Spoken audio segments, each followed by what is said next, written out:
Hi, I'm Jennifer Sen, and I'm a pregnancy loss recovery coach. I help women and their families heal from the loss of their babies, from either a pregnancy loss or a stillbirth, in a healthy way that honors them as well as their baby. I support them by openly telling my own story and listening objectively to theirs as someone who's been there. Relationships after a loss event are often strained, and the lack of communication is probably the main factor, as it is in any type of relationship breakdown. But when you are in the throes of grief and are experiencing severe hormonal shifts, it takes a conscious effort to communicate effectively.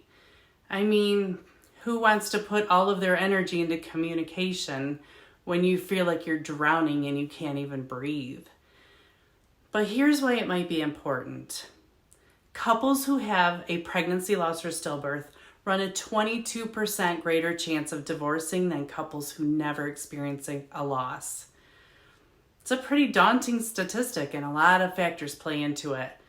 The hardest part is understanding that it is possible that the loss is different for you both. It doesn't take away from the reality of what's happening, but typically the mother has a deeper connection because she was physically connected, whereas the men grieve the loss of the dreams they had. Respecting and honoring each other's stages of grief might be the key in surviving this terrible statistic. In my coaching practice, I hear all kinds of varying reports on what the lost mom is feeling about her partner. Some say they aren't feeling connected because their partner isn't grieving the same way they think they should, or isn't showing up as much emotion as they thought they would.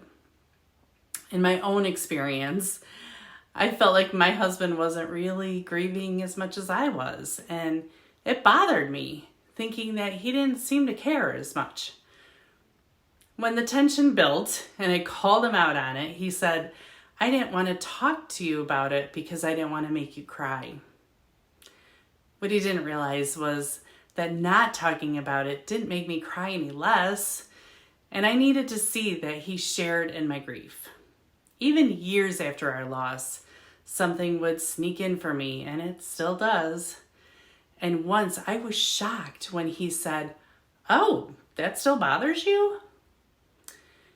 We have to understand that while the scar of grief never goes away for either of us, it shows up in different ways at different times. I know for me, it's usually something that happens with my children or someone else's children.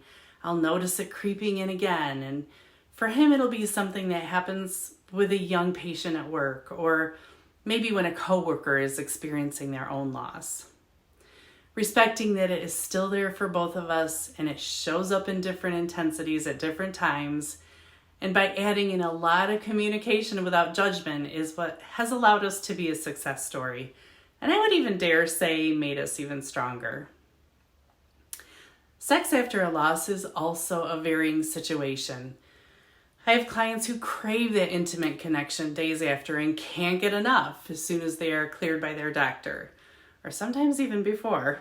And some who struggle at the very thought of having sex again, either for fear of another pregnancy or feeling like they aren't capable of that type of connection yet. Or maybe they were just struggling with their own body image. After I got the news at the hospital that my babies were gone, they wanted to get me to deliver them naturally and not have to endure the healing of a C-section while I was also emotionally healing. So they gave me a cervix softening suppository and sent me home. While we were laying in bed in shock of what the past 12 hours had brought, not even thinking about having sex, I could tell that my husband was having a really hard time just touching me at all because I had dead babies inside of me. Yep, I said it. He would never say that, but the usual storm of two larger by the day babies rumbling around inside of me was deafeningly quiet now in a disturbing, unnatural way. Could not wait to return to the hospital the next morning to continue this nightmare. But I wasn't sure how we would ever be normal again once we came back home to this bed.